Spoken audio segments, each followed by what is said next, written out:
दादा, आज धनंजय देशमुख यांनी तुमची भेट घेतलेली आहे, काय चर्चा झाली?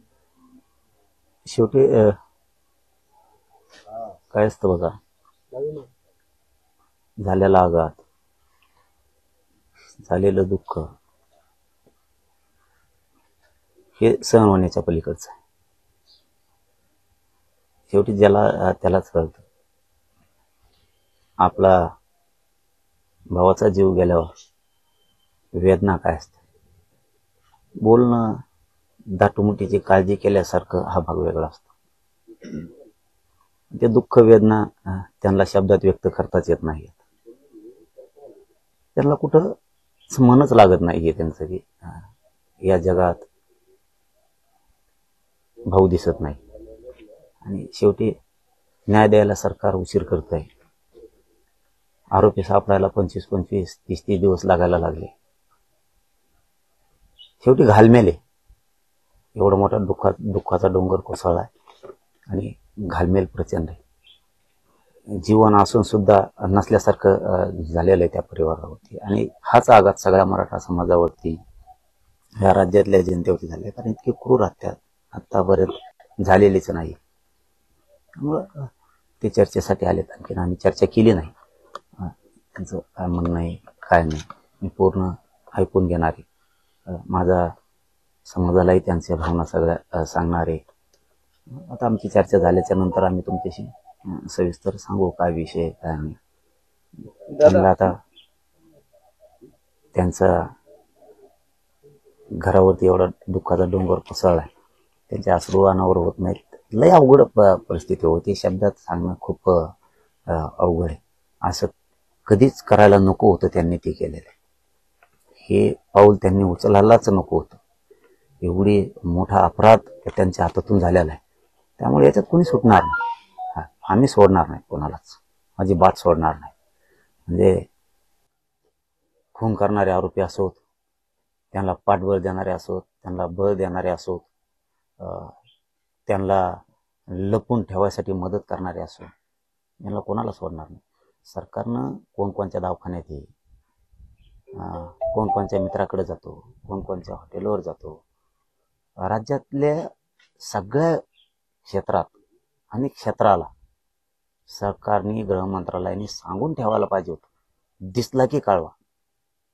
जर दिसला आणि तरी कळविला नाही तर त्याला सुद्धा सहआरोपी करायचं काम सरकारने करायला पाहिजे.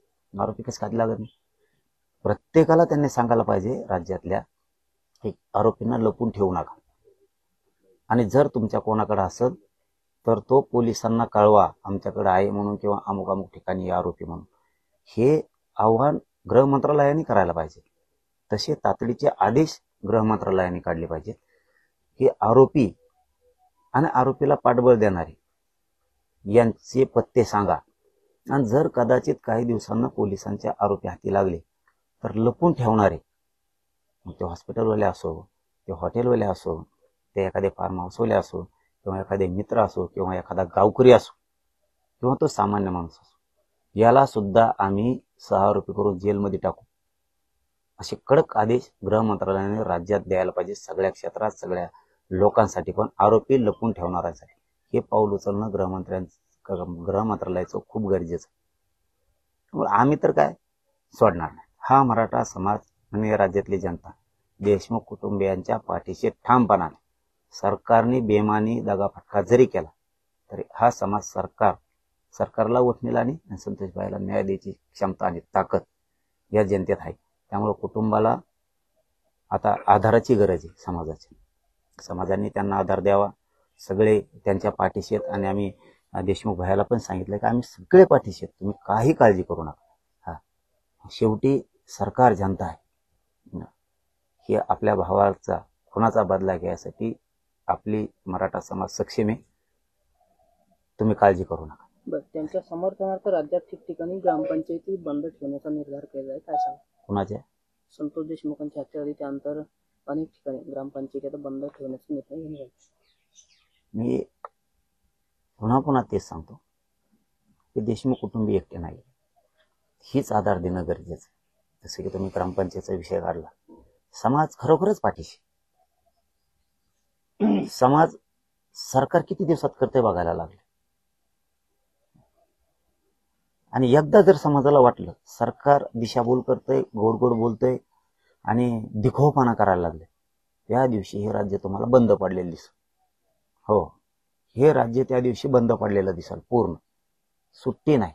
कारण तुम्ही काय गुंडगिरी करणारा पोसायला लागले काय? तुम्ही फरार आरोपीला पोसायला लागले काय? पळून जाण्यासाठी काय मदत करायला लागले की काय? या राज्यातल्या आणि राज्याच्या बाहेरच्या सगळ्या यंत्रणेला गृह मंत्रालयाने सांगितलं पाहिजे की यांच्या मुसक्या आवळ्यासाठी ज्यांनी ज्यांनी लपून ठेवलं ना रे, त्या आरोपींना कोणी कोणी मदत केली ह्याचे सुद्धा CDR काढून, त्यांचे कॉल रेकॉर्ड काढून त्यांना सुद्धा सहआरोपी करून 302 मध्ये घेतलं पाहिजे. 120 मध्ये घेतलं पाहिजे ब मध्ये आणि 302 मध्ये पण घेतलं पाहिजे. नुसते खंडणीपुरते ठेवता कामा नये. त्या खंडणीमुळं आमचा माणसाला यांनी मारून टाकले. त्यांना सुट्टी नाही. आणि समाज पाठीशी हे ग्रामपंचायतीच काय, तुम्ही बघा आता आणखी थोड्याच दिवसात पूर्ण राज्य ढवळून निघणार, पुऱ्या राज्यात आंदोलन सुरू होणार. आणि त्या दिवशीच आम्ही आवाहन पण केलंय, आजही पुन्हा करतो की या राज्यातल्या सगळ्या जनतेला आणि मराठा समाजाला विशेष करून सांगणं, आपण आपल्या जिल्ह्यात बैठका घ्या, कुणी कोणाची वाट बघू नका. पूर्ण राज्यात जिल्ह्यात हे लोन आंदोलनाचं पसरलं पाहिजे. सगळीकडे मोर्चे सुरू करा. आता परभणीच्या तारीख डिक्लेअर झाल्या, बऱ्याच जागेवरच्या तारखे डिक्लेअर व्हायला लागल्या आणि सगळे लढतायत ना. आता बीडमधला विषय घेतला, ते सगळे लढतायत. ते पक्षाचे कोणते असू द्या. ते संदीप भैया क्षीरसागर पण लढताय, मला वाटतं ते प्रकाशदादा पण लढतायत, ते विजय शिव पण लढतायत, सुरेश अण्णा धसही लढतायत, खासदारही लढतायत. सगळेच लढतायत ना. सगळे पक्ष कोणी बघायला तयार नाही, त्यामुळे सगळेच लढतायत. ते तर आता ते संदीप क्षीरसागर तर काही जात बघायचंही काम नाही, काहीच नाही, लढतायत. आणि सगळ्यांनी लढावं असंच राज्यभरातल्या सगळ्याच आमदारांनी या कुटुंबाच्या पाठीशी उभं राहणं गरजेचं. आरोपीला तात्काळ अटक करावी यासाठी सरपंच संघटनेची मागणी आहे. 3 दिवस ग्रामपंचायती बंद ठेवण्यात आली. रास्त मागणी आहे. तुम्हाला अटक करायला जर ग्रामपंचायती बंद ठेवायची वेळ आली, काय सरकार आहे का काय? तुम्हाला न्यायच नाही द्यायचं ठरवलंय का? हे चुकीचा गैरसमज आहे तुमचा सरकार म्हणून, की आमच्याकडे आमके मंत्री आहेत, आमच्या सरकारमध्ये आहेत म्हणून आम्हाला ते करता येत नाही. तुमचा भाऊ असतात, तुमच्या बहिणीच्या नवऱ्यावरती असं घडलं असतं तर मग तुम्हाला किती वाईट वाटलं असतं. त्यामुळं या लेकराला, या राज्याचा मुलगा सरकारनं समजावा आणि आरोपीला पाठीशी घालू नये अजिबात. जिथल्या तिथं तुकडाच पडला पाहिजे. नसता जनता रस्त्यावर येणारे, राज्य बंद पडणार आणि आम्ही पाडणार सुद्धा. तुम्ही आरोपीला पाठीशी घालताय, आरोपीच्या बाजूने बोलताय, हे सगळं चुकीचं आहे. आरोपीला साथ देणारे मंत्री तुमचं चहा पाणी करतात, बिस्किट खातात, एवढी येडी नाहीये जनता. दादा, याच्यामधले जे संशयित आरोपी आहे वाल्मिक कराड, हे आता पोलिसांना शरण येण्याची शक्यता आहे. CID ला शरण येण्याची शक्यता आहे. नाही, ज्यात मी ऐकलं नाही, माहित नाही मला काय ती. पण एक गोष्ट मला माहिती, सरकारने कोणाचाही मुलाहिजा केला नाही पाहिजे. जो आरोपी आहे की ज्यांनी क्रूर हत्या घडून आणली, त्यालाही सोडलं नाही पाहिजे. त्याच्या पाठीशी जो नेता आहे त्यालाही सोडलं नाही पाहिजे. कमल वाटण याला अटक केलं, त्याला अटक केलं, आता झाला गेला विषय. आणखीन ते 2-3 फरार आहेत मुख्य आरोपी, त्याच्यात आणखीन लय मोठे जणून एकमेकाला साथ देणारे. यांना ह्या 10-20 जणाला साथ देणारा कोण? मग तो साधा माणूस असो, मंत्री असो, आमदार असो, खासदार असो, तो सुद्धा शोधायचा. यांना इतक्या जणाला पाठबळ देणारा कोण? त्यांचे फोन झालेले आहेत, त्यांना मध्ये टाकलं पाहिजे, त्याला सुद्धा घेतलं पाहिजे. कारण आतापर्यंत तर कोणता विषय घेतलेलाच नाहीये. तरी पण काही लोक जाणून बुजून त्याचं नाव नाही, त्याचं नाव नाही, त्याचं नाव नाही. तुम्ही कोण म्हणणारे? त्याचं नाव नाही म्हणणारे तुम्ही कोण? मदत करणारे सगळेचे सगळे याच्यात आले पाहिजेत. नसता सरकारला सोपं जाणार नाहीये. आम्ही पुऱ्या राज्यात आंदोलन सुरू करणार आहेत आणि झाले सुरू त्यात. दादा, बीड जिल्ह्यासाठी पालकमंत्री म्हणून मुख्यमंत्र्यांनी स्वतः जबाबदारी घ्यावी अशा पद्धतीची मागणी जी आहे ती बीडकरांकडून करण्यात येत आहे. आम्हाला संतोष भैयाचे सगळे आरोपी अटक पाहिजेत आणि त्यांच्यावर कठोर कारवाई पाहिजे. त्यांना पाठबळ पुरवणारे सुद्धा जेलमध्ये पाहिजेत. मग ते कोणी पण असू दे, कोणत्याही पदावर बसलेला असू दे, आत्ताही ते सुद्धा सगळे पाहिजेत. सुट्टी नाही. कोण करायचं आणि काय करायचं ते माझा प्रश्न नाही. मला एवढंच माहिती आहे, त्यात मंत्री असो, आमदार असो, खासदार असो, या खून करणाऱ्या आरोपींच्या पाठीशी जे जे उभा राहिले, ज्यांनी ज्यांनी खून करायचे प्रयत्न केले आरोपींना वाचवायसाठी, सरकारकडे एरझऱ्या घालल्या, ते एरझऱ्या घालणारे सुद्धा जेलमध्ये पाहिजे. त्यांना अजिबात सुट्टी नाही. तो महाजन कशाला मागं ठेवलाय? त्याला कसं काय बडतर्फ केलं नाही? याच्यात आणखीन 4-2 पोलीस आहेत, तेही का नाही घेतले? ते आरोपी कुठे गेले? ते मुख्य आरोपी 2-4 जण आणखी. म्हणजे तुम्ही दिखाऊपणाचं नाटक नका करू. तुम्हाला सुट्टी नाहीये, सुट्टी नाही. समाज आता खवळलाय. एवढी क्रूरपणे हत्या करून तुम्ही जर त्याची चेष्टा करणार असलात, मयत संतोष भैया, स्वर्गीय संतोष भैया देशमुखांचे, तुम्ही जर त्यांच्या जीवाशी पुन्हा खेळणार असलात तर जड जाणार आहे मुख्यमंत्री साहेब, जड जाणार आहे. आम्ही रस्त्यावरती येणार आहेत, आम्ही बघायचं तोवर बघणार आहेत, आम्ही सोडणार नाहीत. नुसते आरोपी धरून चालणार नाही. त्यांना मदत केलेले सुद्धा जेलमध्ये पाहिजेत आणि ही अपेक्षा मुख्यमंत्र्यांकडून आहे. आशापणे आणि ते पूर्ण करतील. आता त्यांना कधीच सुट्टी झाली नाही पाहिजे. ते पूर्ण अंडर ट्रायलच चालली पाहिजे. त्यांना कोणाला सुट्टी झाली नाही पाहिजे आणि त्यांना साथ देणारे सुद्धा जेलमध्ये आले पाहिजे. तो कितीही मोठा असो, तो राष्ट्रपती असला तरी मध्ये पाहिजे.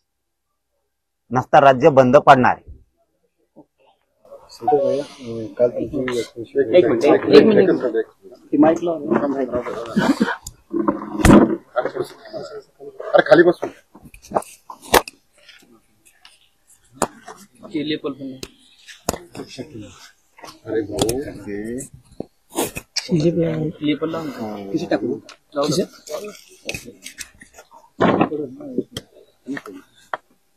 संतोष भैया, काल तुमची एसपीची भेट झाली, काय चर्चा झाली, काय माहिती मिळाली तुम्हाला? हे तपासासंदर्भात आढावा घेण्यासाठी आम्ही आलो होतो की कुठपर्यंत तपास आलाय, काय चाललंय. तर तपास CID कडे असल्यामुळं परत आम्ही त्यांच्या तपासी अधिकाऱ्याकडे गेलो. जास्त काही चर्चा झाली नाही त्यांच्यासोबत. ते बाकीचे तपास चालू होते, त्याच्यामुळं मग ते म्हणले तुम्हाला ज्यावेळेस वेळ भेटेल त्यावेळेस तुम्ही आमचे संपर्क करा किंवा आम्ही करू, मग आपण चर्चा करू. अंजली दमानिया यांनी सांगितलंय की 3 जणांची मर्डर झाली, पण त्याबद्दल अजून काही स्पष्टता येत नाहीये. मी त्या माहिती पोहोचली? त्या दिवशी बोललो होतो, खात्री करण्याचं काम हे यंत्रणेचं आहे. आपण काय बोलणार त्याच्याविषयी? खात्री करून ते ठरवतील की ते कोण आहेत काय. दादा, पोलिसांचा जो तपास सुरू आहे त्या तपासावर तुम्ही समाधानी आहात?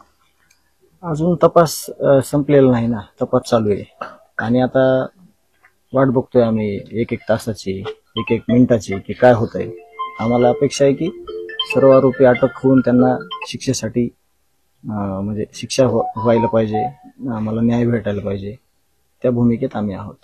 दादा, वाल्मिक कराड जो आहे तो पोलिसांना आता शरण येण्याची शक्यता आहे, याच्याकडे तुम्ही कसं बघता? ते त्यांच्या तपासाचा भाग आहे. म्हणजे कसं येणार आहे, हे पकडणार आहेत का ते शरण येणार आहेत का, ते सगळं त्यांच्याकडे आहे. आपण काय बोलणार त्याविषयी, ते त्यांच्या तपासाचा भाग आहे. आज तुम्ही जरांगी पाटलांची भेट घेतलेली आहे, काय मागणी केली, काय सांगितलं? अजून दादांसोबत चर्चा नाही केली, आत्ताच आलोत आम्ही. आणि चर्चा काय हीच, भाऊ दादा थोडं मी दुःखात आहे. मला सगळे साथ देत आहेत. मला कुटुंबातल्या व्यक्ती सगळ्या 18 पगड जातीनं मराठा समाज, त्या हिशोबानं चर्चा झाल्यानंतर परत मी बोलतो.